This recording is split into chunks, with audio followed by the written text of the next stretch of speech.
ആദ്യത്തെ 5 അഭാജ്യ സംഖ്യകളുടെ ശരാശരി എത്ര?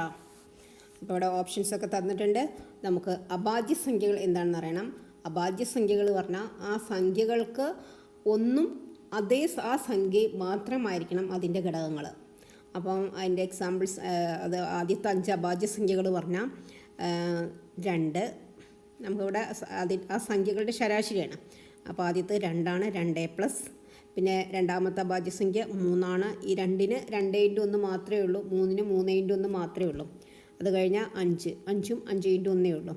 പിന്നെ 6 6-ന് നമുക്ക് 1×6 എഴുതാം, 2×3 എഴുതാൻ പറ്റും. അപ്പം 6 അഭാജ്യസംഖ്യയില്ല. പിന്നെ 7-ന് 1×7 മാത്രമേ എഴുതാൻ പറ്റുള്ളൂ. അത് കഴിഞ്ഞാൽ 8 9 അഭാജ്യസംഖ്യയല്ല. 9-ന് നമുക്ക് 1×9 എഴുതാൻ സാധിക്കും. അതേപോലെ 3×3 എഴുതാൻ സാധിക്കും.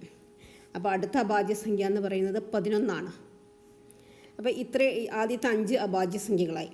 ഇതിൻ്റെ ശരാശരിയാണ്. ശരാശരി എന്ന് പറയുമ്പോൾ എത്ര സംഖ്യകളുണ്ടോ അതുകൊണ്ട് നമ്മൾ ഡിവൈഡ് ചെയ്യുക. അപ്പോൾ ഇവിടെ 5 സംഖ്യകളാണുള്ളത്, 5 കൊണ്ട് ഡിവൈഡ് ചെയ്യണം.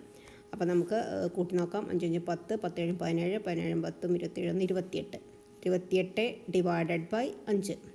അപ്പോൾ 28 ഡിവൈഡ് ബൈ 5 എന്നാൽ നമുക്ക് ഒരു പ്രശ്നമൊന്നുമില്ല. 25-ൽ 5 പ്രാവശ്യം ബാലൻസ് 3 ഇവിടെ ഉള്ളത്. അപ്പോൾ നമ്മൾ 30 ഇട്ടാൽ 30-ൽ 5 6 പ്രാവശ്യം 5.6 കിട്ടും. ഇങ്ങനെ ചെയ്യാൻ പറ്റാത്തവർക്ക് ഇങ്ങനെ ചെയ്യാം. 28 divided by 5. 5×5 25.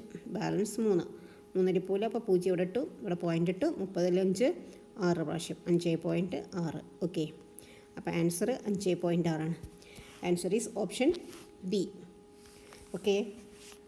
If you like this video, please like, share and subscribe. Thank you.